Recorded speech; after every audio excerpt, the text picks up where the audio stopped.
Okay, the 8.1 sequences lesson is our very last lesson of the semester. Sequences you may have heard of before, they're basically just patterns. Okay, so what's a pattern that's going on? For example, right down here, we have this sequence 5, 9, 13, 17, 21, etc. It's just a pattern, okay? And you can probably look at it and go, oh, well, let's see, how do I get from 5 to 9? Oh, I add 4. And then how do I get from 9 to 13? I also add 4. So you may be able to establish fairly quickly, oh, this is a sequence or a pattern where we're just adding 4 every time, okay? Now, there are lots of types of sequences. If we continued on further in Chapter 8, we would learn that there are sequences called arithmetic sequences. Looks like the word arithmetic. But when we're using that word to describe a sequence, we pronounce it arithmetic. And this is an arithmetic sequence because to get from one number to the next, we add. We add the same thing every time, in this case, plus 4. There's also something called geometric sequences. And that would be like the sequence 2, 4, 8, 16, 32, where you can tell, okay, instead of adding the same thing every time, we're multiplying. So 2 times 2 is 4, 4 times 2 is 8, 8 times 2 is 16. So this one is a geometric sequence. Just to get from the one number to the next, we're multiplying. In this case, we're multiplying by 2. There's also something called harmonic sequences, and there's several other kinds. Since we're just doing 8.1, we don't have to get into a lot of the details of the arithmetic or geometric, but it's nice to know that there are different types of sequences, and that's one of the differences. Did you add every time, or did you multiply every time? Okay, we're not going to worry too much about that. We're just going to look at general terms and things like that.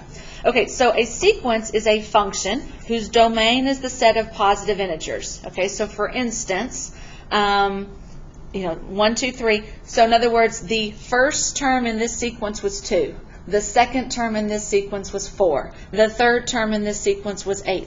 So that 1, 2, 3, 4, that's the term number in the sequence. 1, 2, 3, 4, 5, the term number of the sequence. We cannot have like the 1.5 term. There's not a 1.5 term, or either the first term or the second term, but you can't have term number 1.5. So they're saying the domain is what term number are you going out to in your sequence. If you wanted the 10th term, you would go out to the 10th number, okay? And so you'd be looking for your domain value of 10, because that's the 10th term in the sequence. The actual terms we represent with A and then a subscript. So we would say A sub 1 for A subscript 1, A sub 2, A sub 3. So that's the term number that you're looking at. In this case, A sub 1 is 2. The value of that first term is 2. A sub 2 would be 4. The value of the second term would be 4, and so on. In this example here, our A sub 1, the value of our first term is 5. Our A sub 2 is 9 because the value of the second term is 9.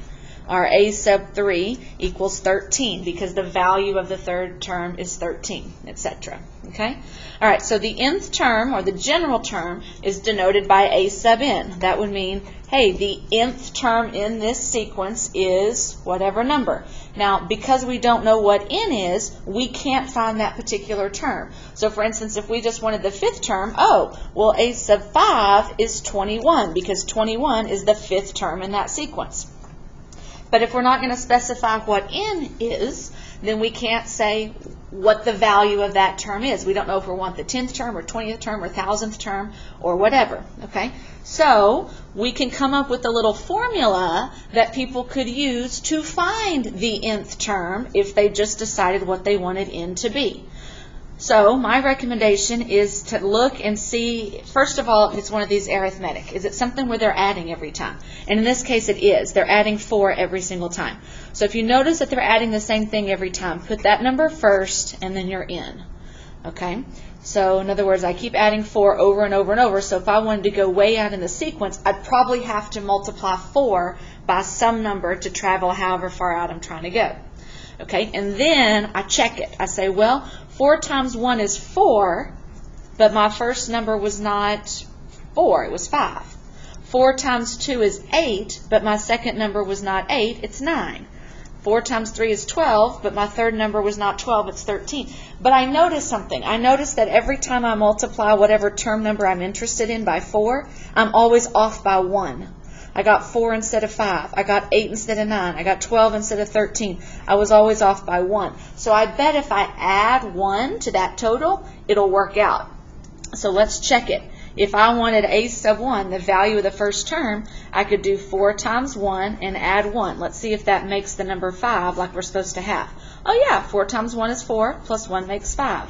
What about a sub 2? Well, let's see. If I put 2 in for n, let's work out 4 times 2 plus 1. Well, 4 times 2 is 8, plus 1 is 9. And sure enough, the value of my second term was 9. If I do 4 times 3 is 12, plus 1 is 13, that works.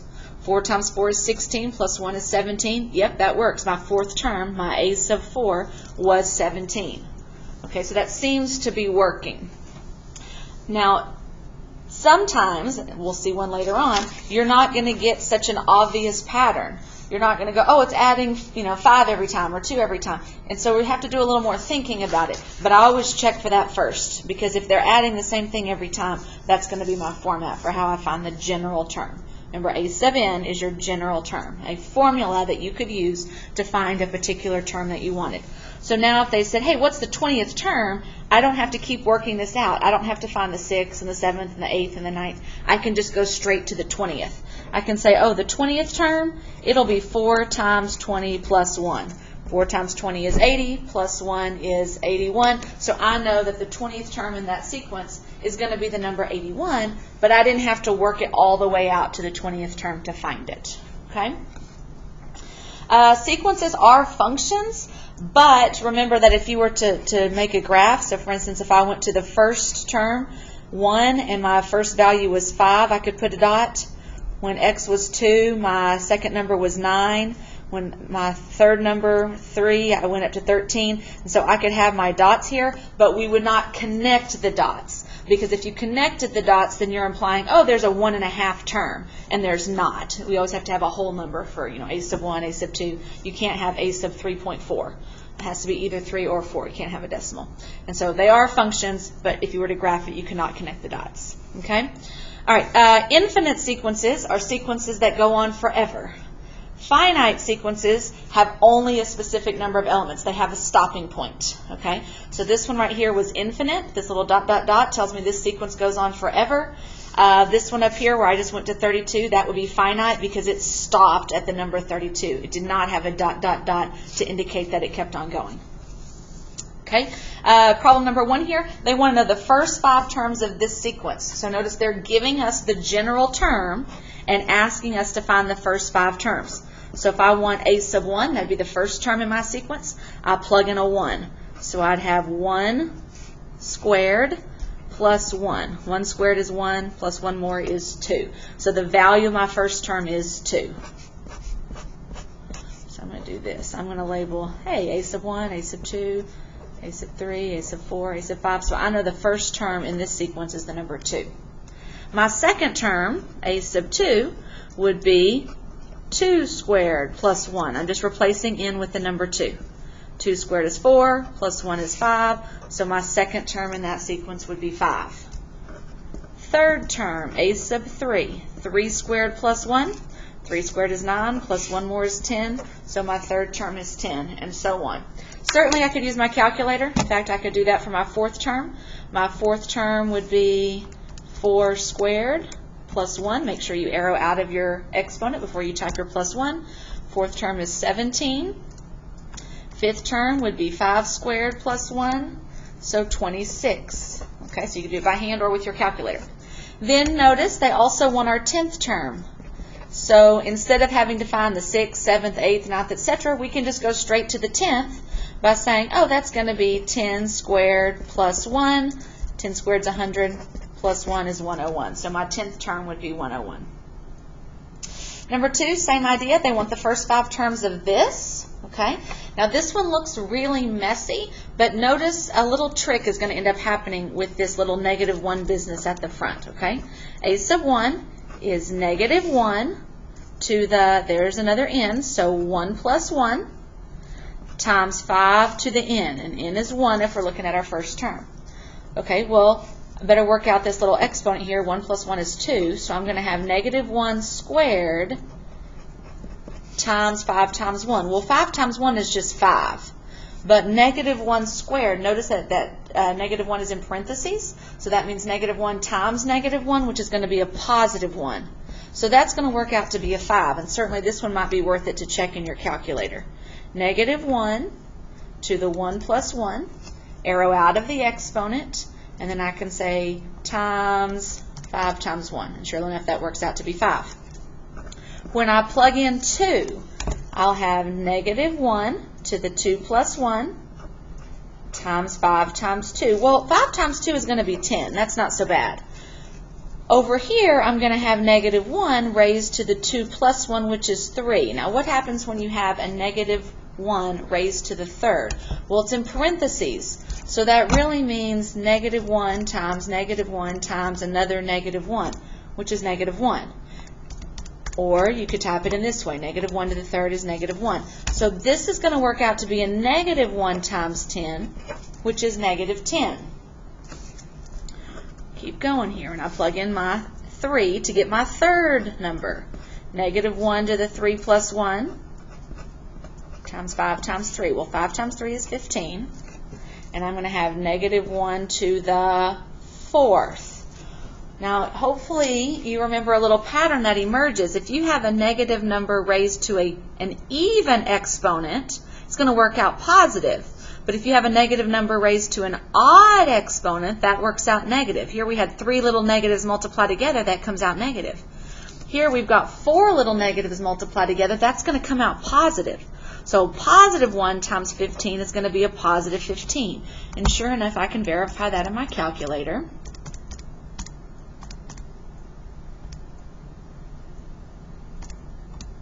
And I get positive 15. Well, I wonder what will happen if I do the fourth power, or the fourth term in the sequence. I'm still going to have my negative 1 raised to the 4 plus 1. Well, 4 plus 1 is 5, so I'm really going to have this negative 1 to the 5th power. That's going to come out negative, isn't it? And then I'm going to have my 5 times 4. Well, 5 times 4 is 20, but this is going to be a little negative 1 in front, so that's going to come out to negative 20. And of course, you could verify all of these. You could verify all of these with your calculator. I bet you can already predict what the fifth one's going to be. Fifth one, 5 times 5 is 25, but my negative 1 to the 5 plus 1, that's going to be to an exponent of 6. So an even power, a negative number raised to an even power, is going to come out positive.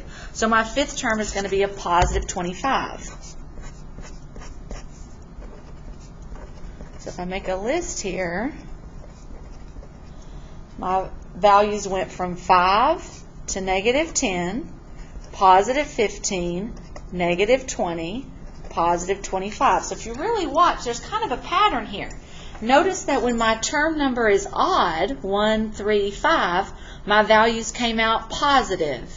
And when my term number was even, 2 or 4, my values came out negative. So when they say find a sub 25 and a sub 100, can we figure that out without having to do all the work? And I bet we can. Notice that, 5 times 1 was 5, 5 times 2 is 10, etc. The number part was just 5 times whatever we needed. So 5 times 25 is 125. The 25th term, well, 25 is an odd number, so I bet it's going to match what happened with our A1, A3, A5. So I bet this is going to come out to be positive. And if you wanted to check in your calculator, you could see it does come out positive. On the other hand, A100, I'm going to have 5 times 100, which is 500. But notice that when you raise negative 1 to the 100 plus 1, you're going to be raising negative 1 to an odd exponent. You're going to have negative 1 to the 101. That's going to come out negative. So I bet A sub 100 is going to be negative 500. Okay? So notice, can we predict in advance if they're going to be positive or negative? We can. We notice that the odds were positive and the evens were negative. Okay? If you didn't notice that, surely, that's fine. You could type in the values in your calculator and still get it, but sometimes it can save you some time if you notice that pattern.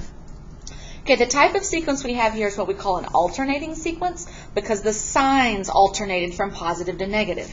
So anytime you see a sequence that alternates like that, it's going to have that little negative 1 thing at the front. You're either going to have a negative 1 to the n at the very beginning or a negative 1 to the n plus 1. Now notice, our pattern here, our sequence had a -1 to the n plus 1 because it was the odd numbered ones that were positive, 1, 3, and 5, and the evens that were negative, the 2 and 4. But let's say we wanted it reversed. Let's say we wanted our odd numbers, our A1, A3, A5. Let's say we wanted the odd ones to be the negative ones and the even ones to be the positives, then we would need the reverse signs. We would put just an n as our exponent because when I put in a 1, -1 to the 1 would come out negative. When I put in a 2, -1 squared would come out positive. So, you have to kind of look at each example individually and decide whether you want, on your -1, whether you want your exponent to be n or n plus 1. And all that's going to do is affect whether it's the odds or the evens that are negative or the odds that are or evens that are positive. So be careful with that. There's a couple in your homework. You just have to kind of play with that and see whether you want an n or an n plus 1 for your exponent. Okay. Another example here, they say find the first 4 terms, so we can plug in A1. So 3 times -1/3 to the 1. Again, just type it in your calculator if you want, or you could do it by hand. -1/3 to the 1 is going to be -1/3, and if you multiply 3 and -1/3, you're going to get a -1. Okay. Second term, 3 times -1/3 squared. Well, -1/3 squared, notice I've got a negative number squared. That's going to come out positive, and 1/3 times 1/3 is going to be 1/9. 3 times 1/9 is 1/3. Okay. Keep the pattern going. Third term, 3 times -1/3 to the third. Well, keep the 3 out front. A negative number to the third is going to come out negative. Negative times a third negative was going to come out negative. And then 1/3 times 1/3 times 1/3 is 1/27. So when you multiply that out, you'll have a -3/27, which is -1/9. Okay. Again, you could use your calculator if you wanted to. In fact, we'll use our calculator for the fourth term. So 3 times -1/3 to the fourth. It's going to come out as decimal probably, but if I hit math and then convert to a fraction and enter, it'll convert it to a fraction. I get positive 1/27. So a sub 4 is 1/27. Notice they raised it to the n instead of n plus 1, so that made our odds the negative ones and the evens the ones that were positive. Okay. The rest of this page is about something called recursively. When you use one term to find the term that comes after it. I don't think we need that for your homework. I think you'll be okay without it. So I'm going to skip that page. So a few other examples here. They just want us to find the general term. If it was arithmetic, if they were adding the same thing every time, we could say, oh, a sub n is 3 times whatever, or 5 times whatever, but they're not adding the same thing every time. Okay? So sometimes you have to kind of look at the numbers, see if you notice a pattern. I happen to notice, oh, look, these are all perfect square numbers. 1 squared is 1, 2 squared is 4, 3 squared is 9, 4 squared is 16, 5 squared is 25. So I'm thinking that I'm going to take my term number, whatever it is, 1, 2, 3, 4, 5, and I'm just going to square it. Okay? But then always check. If we plug in a 1, we get 1 squared, but we're supposed to get -1. But if we plug in 2, we get 2 squared, which is 4, and that one does check. So these are the right numbers, we just have the wrong signs. So I bet I need to do that little -1 trick. And I just need to decide, okay, do I want my odds or my evens to be negative? And it looks like they have the odds. The A1 is negative, the A3 is negative, the A5 is negative. So I'm just going to raise to the n. So -1 to the 1 would come out negative. A to the 1, -1 squared would come out +1. And sure enough, that second one is positive. So that should work, okay? Example 2 here. When I see fractions, I like to think of a separate pattern or sequence on the top from the bottom. So if I look at just the top, they're just going 1, 2, 3, 4. Looks like the term number is the number on top. So the first term I want a 1 on top. The second term I want a 2 on top, etc. So that works out fine. The bottom is a little bit off. If I put in a 1 on the bottom, I get 1 more than that. I get a 2. If I put in a 2 on the bottom, I get 1 more than that. I get a 3. So I bet that bottom number, I just need to add 1. Okay? And I could check. I'll say the fourth term. The fourth term right here, sure enough, there's a 4 on top. and 4 plus 1 is 5. That makes a 5 on the bottom. So I'm pretty sure that's a good formula right there for the nth term. Number 10 here, this one's kind of tricky. And I noticed some are fractions or some are not, and some are not. So whenever that happens, I think, hey, is there a way I could write the number 3 as a fraction? And sure enough, there is. I could call it 3 over 1. So I've got 3 over 1, and then 3 over 2. Skip the 1 for a second. 3 over 4, 3 over 5. Sure would be nice instead of 1 if that said 3 over 3. Then the pattern would be real obvious, wouldn't it?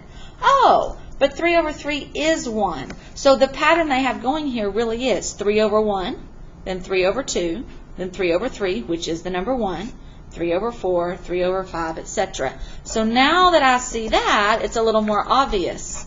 My general term, my sequence, for my sequence here, I'm going to have a 3 on top, and then I'm just going to put an n on the bottom. And I can picture that n changing from 1 to 2 to 3 to 4 to 5 as we go. Okay? All right, so the first part of your homework, they sometimes give you sequences and say, hey, write the general term.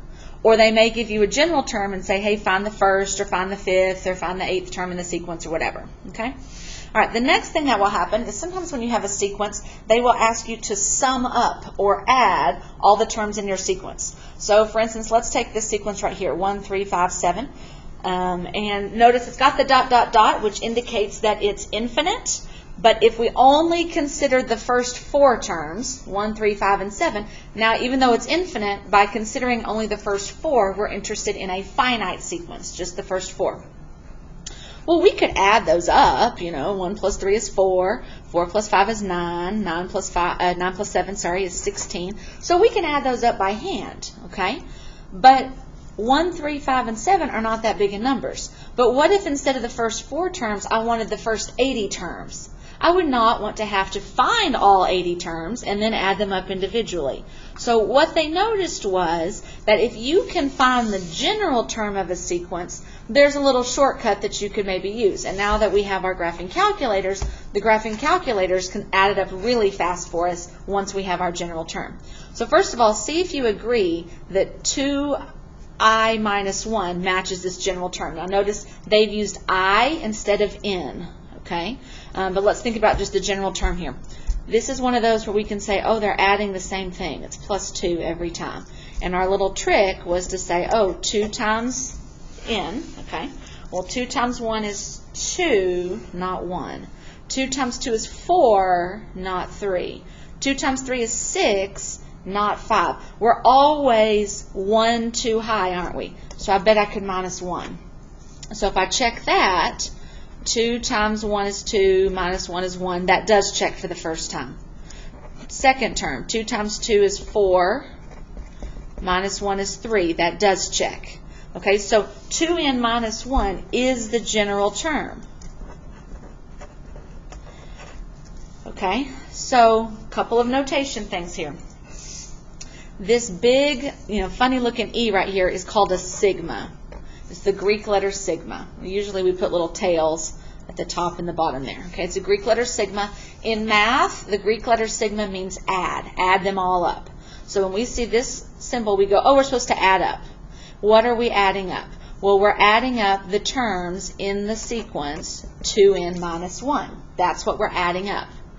Okay, and at the bottom, I'm going to say, hey, the first number that you want to use in your sequence is 1. So I wrote n equals 1. Because 1 was the first number I wanted to put in my sequence. When I put in the number 1, I got 1 to come out. When I put in the number 2, I got 3 to come out. When I put in 3, I got 5 to come out, etc. And then at the top above the sigma, we're going to write the last number that you're going to plug in. So since we're adding up the first 4 terms, we're going to put a 4 up there, and that's our way of saying, hey, add up all the terms in this sequence, starting by plugging in a 1 and ending when you plug in the 4. So plugging in the 1, you get the number 1. Plugging in the number 2, you get a 3. Plugging in a 3, you get 5. Plugging in a 4, you get 7. And then when you add them up, you would get your answer of 16. This notation is a shorthand way of saying, hey, find those first 4 terms and add them up. Now, if you'll notice, the answer key here didn't use n. They used I. It does not matter what variable you pick, I, J, K, N, P, R. You pick whatever variable you want. Personally, I like N because I'm used to writing N in my general term. Connect Math likes you to put I. Okay, so it does not really matter. Okay, you can pick whatever variable you want. Just remember, if you put I in your general term, you have to use the variable I down here at the bottom. Okay, so that's your recommendation. That they say, hey, put your general term on the right, and then I equals whatever your starting value is, and then your ending value up at the top. Okay. There is a way to type this in your calculator. I'll show you that in a minute. Usually in my calculator, I use X, because X is the easiest variable for me to type in my calculator. So I would put X equals 1 and 2X minus 1 over on the side. Okay, and I'll show you how to do that in a minute. So again, it doesn't matter what variable you pick. Personally, I like N, but just make sure you use that variable in both locations. On your Connect Math homework, they're typically going to make you use I, so make sure that you use I in both locations. Okay? All right. So a finite series is the sum of a designated amount of terms. So in this case here, we did the first 4 terms. It was a finite sequence with the first 4 terms. Okay.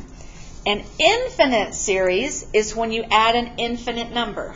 So if, for example, at this very first sequence on the start here, 5, 9, 13, 17, 21, ... If we wanted to add these up forever, we didn't want to end at 21 or 24 or 27, we wanted to go forever, you could add those up. Of course, you'd run into a little bit of a problem here because the numbers keep getting larger. So as you're adding larger and larger numbers together, it's just going to keep on increasing. So we can't really find an exact answer to that addition problem. Okay, we run into a little bit of an issue that you can explore more in pre-cal, but that would be called an infinite series. If you have an infinite series, then instead of having a specific term number above your sigma, you would put an infinity symbol. Okay, so notice none of these are infinite series because they have a definite stopping point. This one stops at the 6th term, the 5th term, 3rd term, 4th term. This one stops at the nth term, which is kind of weird, but that's not infinity. Okay, so it will stop whenever you get to the nth term. Okay, so that's not an infinity. All right, so they want us to write the terms for each series and evaluate the sum. So if I plug in, they're using K as their index variable. So if we plug in 1 for K, we get 1. If we plug in 2 for K, we get 2. Plug in 3, and then 4, and then 5, and then 6. And I'm stopping at 6 because that's the highest that they told me to go. And so now I can add those up. And I would get, let's see, 3 plus 3 is 6. 4 is 10, 15. 15 plus 6 is 21. So that would come out to be 21. Okay? Number 12 here. First thing they want us to plug in, note, they're not having us start at 1, they're having us start at the number 3. So 3 squared plus 4 squared plus 5 squared. And we stop at 5 squared because that's the top number there where they told us to stop. All right, 3 squared is 9, 4 squared is 16, 5 squared is 25, and I just add those up, okay? And I get 50. Okay. I'm going to go ahead and show you if you want to just how to type them in your calculator, okay, with the sigma notation. If you will go to the math menu, and over on that left-hand side in that math menu, you will scroll down until you see summation, because that's what we're doing here. We're doing a summation. We're adding up all the numbers. And it pops up that same notation, and you just fill in the blanks, okay? I like to use X as my variable right there, so I just hit the little X button right here, and then it pops over to the next box and it says, okay, what's your lower bound? And I say 1. I arrow up. My top bound here was 6, and then arrow over to the parentheses, and you type your general term. In my case, it was just X. Notice my index variable was X. In my general term, I had an X. Make sure those are the same variable, and it says that works out to be 21. Number 12, I can do a summation again. Okay, again, I'm going to use X. So X, from 3 to 5 of X squared. There was my general term, and it tells me that that summation is 50. So that does check. Okay, 13 is a little different. Notice they're still using K's. That's fine. We plug in a 1. So 1 over 1 plus 1. Plus, keep going, 2 over 2 plus 1. Then we plug in a 3, so 3 over 3 plus 1. and 4 over 4 plus 1, and so on. And then how do we know where to stop? Well, we stop when we get to the number n. But I don't know how far out that is. I don't know if n is 10 or 20 or 1,000. So I'm just going to say plus dot, dot, dot to say, hey, keep this pattern going. Plus, in other words, until you get to n over n plus 1. Notice how I replaced the k's with n's, because this is saying go until you get to n. So I went until I got to n. Okay? All right. We can probably clean this up a little bit. So 1 plus 1 is 2, so this first fraction will be 1 over 2. The second fraction would be 2 over 3. Then I'd have 3 over 4, 4 over 5, and so on until I get to n over n plus 1. Okay? So until I know what n is, I can't really get an exact answer. So this right here is really the best I can do. My calculator is not going to help me here because I can't tell it what that top number is above my index, or for my index number above my sigma. So this right here is really just the best that you could do. Okay? All right, next one here. If I plug in a 1, I'd have 4 to the 1 minus 1, whatever that works out to be, plus 4 to the 2 minus 1, plus 4 to the 3 minus 1, and that's where I stop, is at the 3. And I just work those out. Let's see, 4 to the 1 is 4, minus 1 is 3. 4 squared, 16 minus 1 is 15. 4 to the 3rd, let's see, that's what, 64 minus 1 is 63. Add those up, and I think that's 81. But if you want to check, again, math, arrow down to summation. Say I'm going to go from 1 to 3. Of 4 to the x. Now notice the paper says I, but I have to put x because I picked the variable x for my index number. Arrow out of the exponent of x before you hit your minus 1, and it will work it out for you. Okay. Last one, notice what's going to happen because of this little negative 1. It's going to be one of those alternating, isn't it? So if I plug in a 1, negative 1 to the 1, times 3 to the 1, well, negative 1 to the 1, that's going to be a negative number, times the 3, plus negative 1 squared times 3 squared. Well, 3 squared is 9. Negative 1 squared is going to be a positive. Then we'll have negative 1 to the 3rd times 3 to the 3rd. 3 to the 3rd is 27. Negative 1 to the 3rd is going to be negative, so minus 27. Negative 1 to the 4th times 3 to the 4th. Well, 3 to the 4th, let's see, 3 times 3 is 9, times 3 is 27, times another 3 is 81. And then negative 1 to the 4th, that's an even number of negatives, so that's going to come out positive. And then I could add those up, and I think we get 60. But if you wanted to check or just type it in originally in your calculator, you can arrow down to math, summation, from 1 to 4, negative 1 to the x, times 3 to the x. Now notice how I typed that in. I had an extra set of parentheses because I wanted my negative 1 in parentheses. Both the negative 1 is raised to the x and the 3 is raised to the x. Notice I'm using x because that was my index variable, whereas over here it was I. And sure enough, that comes out the same. On a test, on a question like this, I don't mind if you just type it in. But probably on your test, here's more like what you're, well, actually, this is more like what you're going to see, where I'm going to be able to assess your knowledge by if you can write the summation notation yourself. So if you can look at this and come up with your own summation notation, then I know that you understand the concept, okay? So let me show one more like this. I wanted to point this one out just because, one, they used a different variable. They used n as the index instead of I, which is fine. You can pick whichever one you want. And also, our general term here is just 10. So when I get ready to plug in 1, I don't really have a spot to put 1. I don't have a place to put the 1, so I'm just going to have my general 10.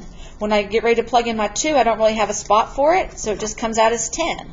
When I plug in my 3, it just comes out as 10. I plug in my 4, it just comes out as 10. So as I plug those different things in, it's always just a 10 that comes out. And when you add them together, you get the 40. Notice when you type that in your calculator, it is going to say 40. So x from 1 to 4 of 10, sure enough, is just 40. Okay? Okay, another group here, notice they're giving us the sequence and we have to write the summation or the sigma notation. Okay, so when they say summation or sigma notation, they're saying this notation right here. Okay, so a couple things that I like to start with. First, I like to say, okay, can I write the general term? And it looks like over here it's going to be a fraction every time, and the denominator is always going to be a 5. Okay, so that's helpful. I just got to think about what's happening on the top. Well, let's see, it's 2, 4, 8, 16, 32. I think I recognize those. Those are all powers of 2, right? 2 to the 1 is 2, 2 to the second is 4, 2 to the third is 8. These are just powers of 2. So I'm going to call this 2 to the n right here. Okay, my general term would have just a 2 to the n on top. Okay, 2 to the 1 is 2, so 2/5. 2 to the second is 4, 4/5. 2 to the third is 8, 8/5, and so on. And then I need an index number. Since I put an n right here, I'm committed to using n for my index. I have to use n because that's what I put here. And I'm going to add up the first, let's see, there's 5 terms here, so I'm adding up the first 5 terms. Okay? So that's a good summation notation to me. I believe on Connect Math, they may already have an I there. So if they already have an I there, that commits you to using an I in your general term over here.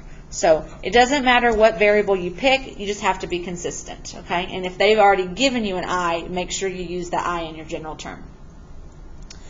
Number 18 here, same idea. I recognize these numbers, 2, 4, 8. I bet the next one will be 16 and so on. What's bothering me is that it's got a 1 and a 1/2. Those are prior to my 2 to the 1. So notice 2 is 2 to the 1, 4 is 2 squared, 8 is 2 to the third. What can I raise 2 to? What could the power on 2 be if I'm supposed to get a 1? I bet that's 2 to the 0. Remember, if you raise anything to the 0, you get 1. And then what about this one? I bet that's 2 to the negative 1. Remember, if you have a negative exponent, that just means put a 1 on top of it, right? Okay, so I'm going to use, just for practice, to get used to Connect Math, I'm going to use my I notation. It's going from 1 to 5 because there are 5 terms here. And my general term is going to be 2 to the I minus 2. And the reason it's I minus 2 is because when I put in a 1 right here, I really need that exponent to be a negative 1. So 1 minus 2 is negative 1, and 2 to the negative 1 will give me the 1/2 that I needed. Okay? As a check, you could type this in.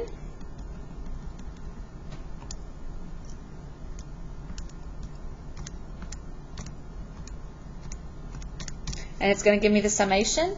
And then I could take my original. I could say, okay, well, 1/2 is 0.5 plus 1 plus 2 plus 4 plus 8. And I could verify, oh, yeah, those originals added up to the same thing. So I know that I'm right in my summation notation here, or my sigma notation. Okay, number 19, notice, first thing that's happening here, do you notice that those signs are alternating? So that's a pretty good clue that my general term is going to have the little negative 1 thing. And notice it's the odds, the first, the third, the fifth, and so on. So that's a pretty good clue that it's going to be to the n instead of the n plus 1. Negative 1 to the 1 would come out negative. Negative 1 to the second would come out positive for my second term, and so on. I notice there's 4 terms, so I'm going to go from n equals 1 to 4. And then the last part of this, I know that 2/3 times another 2/3 makes 4/9.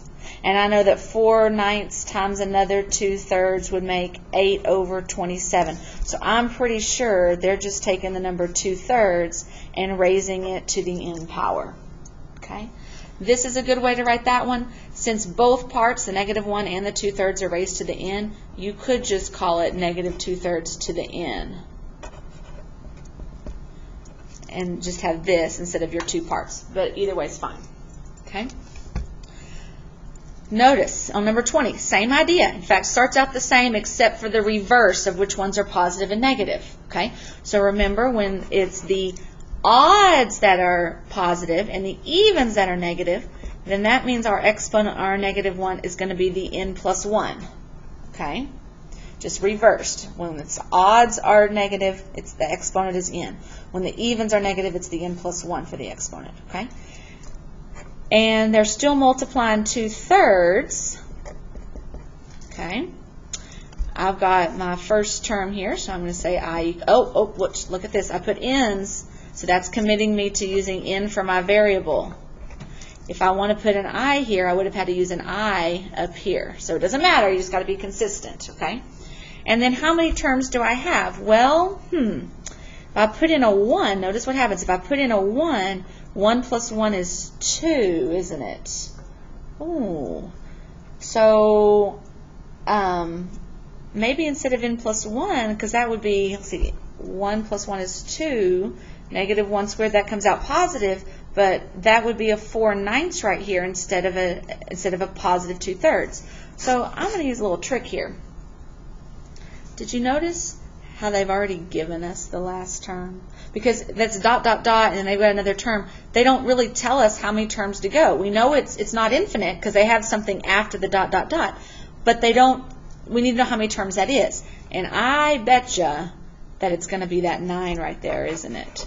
So I bet they're going from 1 to 9, okay? Which means the 9 is in my I position here. So my general term is negative 1 to the I plus 1 times 2/3 to the I. So notice what happened. I put in a 1. 1 plus 1 is 2. Negative 1 squared is going to come out positive. 2/3 to the 1 is just 2/3. So here's a case where the negative 1 part and the rest of my general term, the 2/3, actually had different exponents. But that's why, okay? When I put in the 2, 2/3 squared is 4, so my second term needed to have the 4/9 but be negative. Okay? All right, and then our last one here, let's see. I'm going to go from I equals 1 to the however many terms. They don't tell us exactly. I sure wish it stopped at that 3, so I could say there's 3 terms. But they keep on going. They're going to the nth term.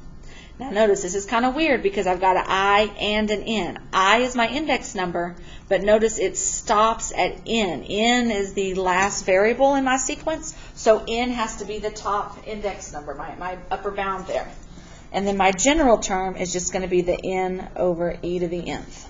So in other words, I plug in a 1 and I'd have 1 over e to the first. I'd plug in a 2 and I'd have 2 over e to the second. A 3 would give me 3 over e to the third. And when do I stop? When I get to n, which would be n over e to the nth. So there's your last summation there.